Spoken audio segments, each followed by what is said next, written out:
우리 사무엘하 16장 우리 1절에서 8절의 말씀을 함께 읽습니다. 제가 먼저 읽겠습니다. 다윗이 마루턱을 조금 지나니 무비보셋의 종 시바가 안장지은 두 나귀의 떡 200개와 건포도 100송이와 여름과일 100개와 포도주 한 가죽 부대를 싣고 다윗을 맞는지라.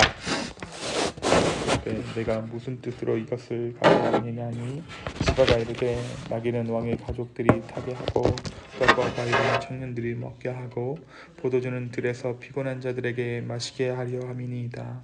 왕이 이르되 너의 주인의 아들이 어디 있느냐? 아니 시바가 왕께 이르되 예루살렘에 있는데 그가 말하기를 이스라엘 족속이 오늘 내 아버지의 나라를 내게 돌리리라 하나이다 하는지라.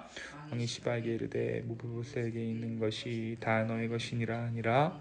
시바가 이르되 내가 저러나이다. 내 주 왕이여 내가 왕 앞에서 은혜를 입게 하옵소서 하니라. 다윗 왕이 바울임의 이름에 거기서 사울의 친족 한 사람이 나오니 게라의 아들이요 이름은 시므이라. 그가 나오면서 계속하여 저주하고 다윗 왕과 다윗 왕의 모든 신하들을 향하여 돌을 던지니 그때 모든 백성과 용사들은 다 왕의 좌우에 있었더라. 시므이가 저주하는 가운데 이와 같이 말하니라. 피를 흘린 자여 사악한 자여 가거라 가거라. 사울의 족속의 모든 피를 여호와께서 내게로 돌리셨도다. 그를 이어서 너가 왕이 되었으나 여호와께서 나라를 내 아들 압살롬의 손에 넘겨줬도다. 보라 너는 피를 흘린 자이므로 화를 자초하였느니라 하는지라. 아멘. 우리가 이 사무엘하 16장의 말씀을 함께 묵상하겠습니다. 우리가 지난 15장 우리 금요일의 말씀을 통하여서 15장에 어떤 말씀이 있었습니까? 본국으로 돌아온 압살롬이 아버지 다윗에게 반역하는 사건을 함께 나누었어요. 압살롬이 이제 성전 어귀에서 사람들의 마음을 사고 다윗의 사람들의 마음을 사로잡습니다. 그래서 그 다윗의 사람들을 빼내어 가죠. 다윗의 사람들 중에 일부는 영문도 모르고 압살롬 편에 서게 됩니다. 한편 다윗은 하루아침에 압살롬을 피해 피난길에 오르는 도망자 신세가 되어버립니다. 수많은 사람들이 다윗을 따르게 되었고 정말 오늘 말씀은 그 도망자가 되어서 피난을 떠나는 다윗과 다윗 일행에게 일어난 일을 배경으로 한 말씀입니다.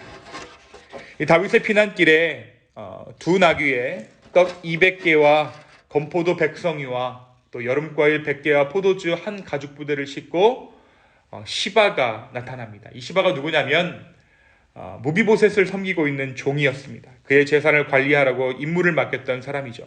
다윗이 무비보셋에게 붙였던 자가 바로 이 시바입니다. 시바는 무비보셋이 이 기회에 사울의 왕조를 다시 세우려고 한다는 거짓말로 무비보셋을 모함하고 다윗에게 아첨합니다. 이 세속적이고 거짓이 가득한 시바의 말을 다윗이 그대로 믿어버리게 돼요. 그래서 무비보셋에게 주었던 모든 땅의 소유권을 그에게 넘겨줍니다.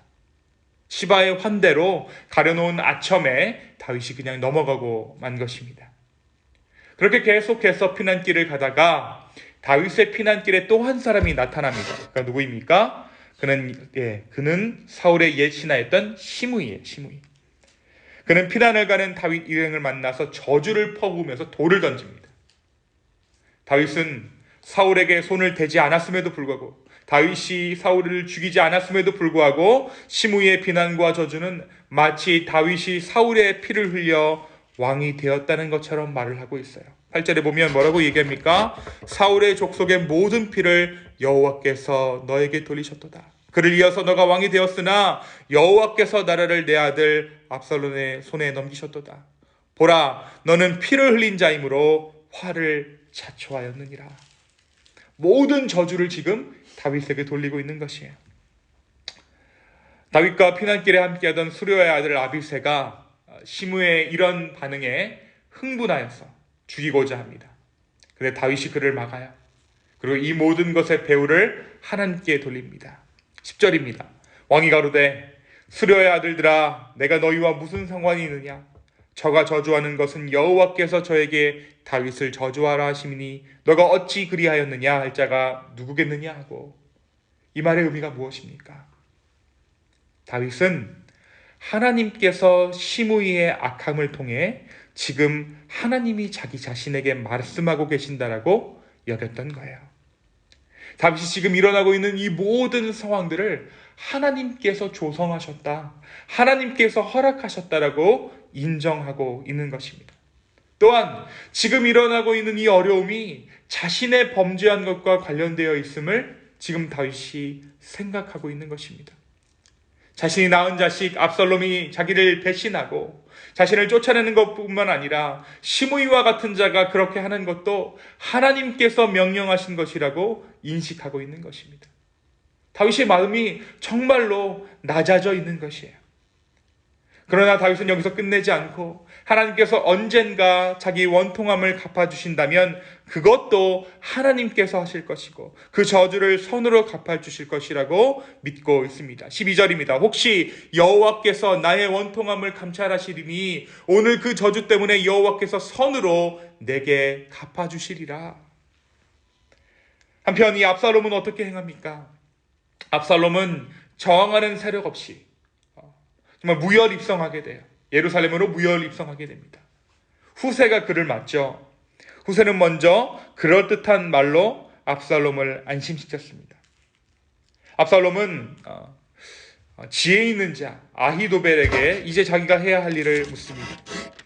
아히도벨의 첫 번째 모략은 압살롬이 다윗의 궁을 지키라고 남겨두고 간 다윗의 후궁들을 범해서 그들로 하여금 다윗의 정말 자기가 왕위를 이어받았다라는 강력한 왕이라는 사실을 드러내라는 것이었어요.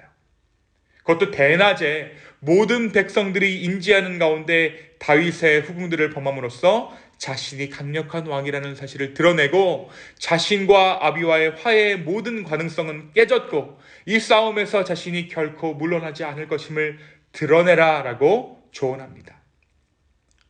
자, 이 말씀을 압살롬이 어떻게 받아들였다라고 이야기하고 있습니까? 23절에 보니까 그때에 아히도벨이 베푸는 계략은 사람이 하나님께 물어서 받은 말씀과 같은 것이라. 아히도벨의 모든 계략은 다윗에게나 압살롬에게나 그와 같이 여겨졌더라.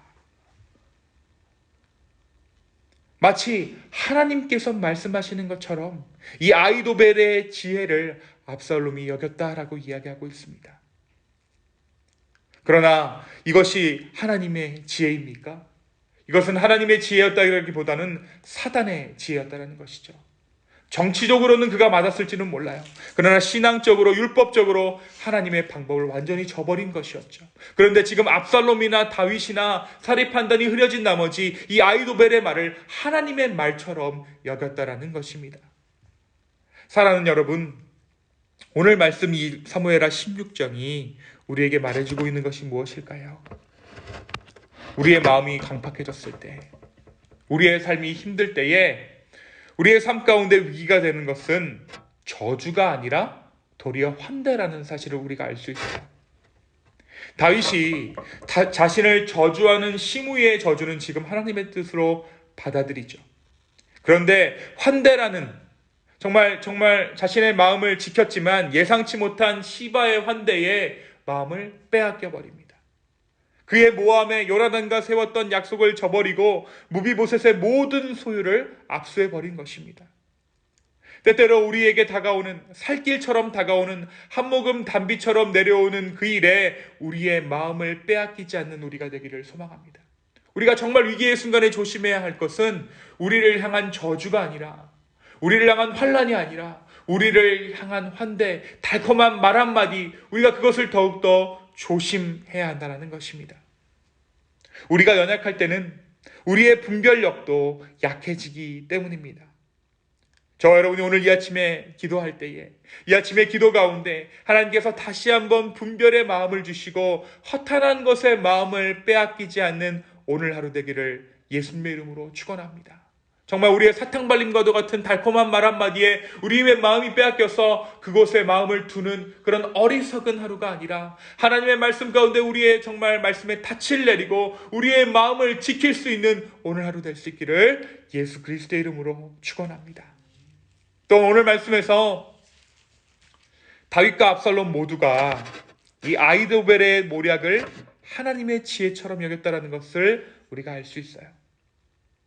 다윗의 입장에서는 하나님의 지혜를 늘 알려주는 아히도벨이 압살롬의 편에 섰으니까 두려울 수밖에 없었을 것입니다. 하지만 그런 아히도벨이 자신을 떠나자 다윗은 하나님께 직접 묻고 기도하기 시작합니다. 그 말씀이 어디 있는가? 우리 사무엘하 15장 31절에 있습니다. 어떤 사람이 다윗에게 알리되 압살롬과 함께 모반한 자들 가운데 아히도벨이 있나이다. 다윗이 이르되 여호와여 원하옵건대 아히도벨의 모략을 어리석게 하옵소서 하니라. 드디어 이제 다윗이 하나님 앞에 단독자로 서게 된 것이에요. 자신이 모사라고 여겼던, 지혜로운 자라고 여겼던, 그래서 하나님의 뜻을 물었던 아히도벨이 압살롬에 선 것은 그로 하여금 두려움의 일이었지만 어떻게 보면 그가 다윗이 아히도벨의 배반으로 말미암아 하나님 앞에 단독자로 다시 서기 시작했다라는 것입니다. 자신의 영적인 상황을 챙겨주던 아히도벨이 떠나자 다윗이 드디어 영적으로 자립하기 시작한 것입니다. 우리가 이와 유사한 이야기, 이와 반대되는 이야기를 사울과 다윗의 이야기에서도 보았죠. 다윗이 사울왕 앞에서 수금을 연주할 때 사울에게 임했던 악령이 물러나는 일들이 일어나요. 그죠? 그런데 사울의 병이 점점 악해지자 하나님께서 보내신 여호와의 악령이 사울을 점점 주장하자 이윽고 사울은 수금을 연주하던 다윗을 향해서 자신의 창검을 던집니다. 그죠? 근데 이 외에 같은 음악인데 또 다윗이 연주하는 음악인데 왜 사울의 병은 점점 중하여지고 급기야 다윗에게 창까지 던지게 되었을까요? 이 말씀 보면서 조금 신기하지 않았습니까? 왜 이렇게 했을까? 그 노래는 다윗의 노래일 뿐 사울의 노래가 아니었기 때문이에요. 그것은 다윗의 노래였지 사울의 고백이 되지 않았다라는 것이에요. 다윗의 찬양일 뿐 사울의 찬양이 아니었기 때문입니다. 사랑하는 여러분, 분명 중보기도는 힘이 있죠. 또 다른 사람을 위한 기도는 나에게 유익이 됩니다. 그러나 우리가 명심해야 할 것은 좋은 말씀, 그들의 기도가 나의 신앙이 되어야 한다는 것이에요. 우리가 한 번, 두 번 좋은 말 삼을 수는 있습니다. 그들의 신앙, 그들의 신앙적인 조언을 그래 맞아 좋은 말이야 라고 할 수 있습니다. 그러나 하나님께서 원하시는 것은 그 모든 일들을 계기 삼아 그 모든 것들이 나의 신앙 되기를 원하신다라는 것이에요. 하나님의 정말 주되심이다라는 그 주되심의 고백이 그들의 고백이 아니라 우리의 고백이 되기를 원하신다라는 것입니다. 그들의 고백을 넘어 나의 고백 되기를 원하신다라는 것입니다. 아히도벨이 떠난 것은 분명 다윗에게 위기였지만 그것은 하나님의 계획 가운데 열린 또 다른 길이었습니다. 이 시간에 우리가 기도할 때에 성령 하나님 그 유명한 어떤 사람의 신앙이 아니라 정말 하나님을 아버지라고 고백하는 나의 신앙 되게 하여 주시옵소서. 주님, 오늘 이 아침에 우리가 주 앞에 단독자로 서기를 원합니다. 주님, 우리가 주님을 온전히 만나기를 소망합니다. 성령 하나님 우리 가운데 말씀하여 주시옵소서. 간구하는 저와 여러분 되기를 원합니다. 위기의 순간에, 정말 어려운 순간에 하나님께서 우리 가운데 바로 서게 하기를 간절히 원하시고 계세요. 주 앞에 홀로 서기를 주님께서는 원하신다는 것입니다. 오늘 이 아침에 정말 주 앞에 우리의 마음을 드리며 주 앞에 우리의 상황을 올려드리며 나아갈 때 내가 너의 하나님이다, 내가 너와 함께한다 말씀하시는 그 주님을 만나게 될 줄로 믿습니다. 그 주 앞에 우리의 모든 상황을 아뢰는 저와 여러분 되기를 예수님의 이름으로 축원합니다. 이 시간 함께 기도하겠습니다. 주님,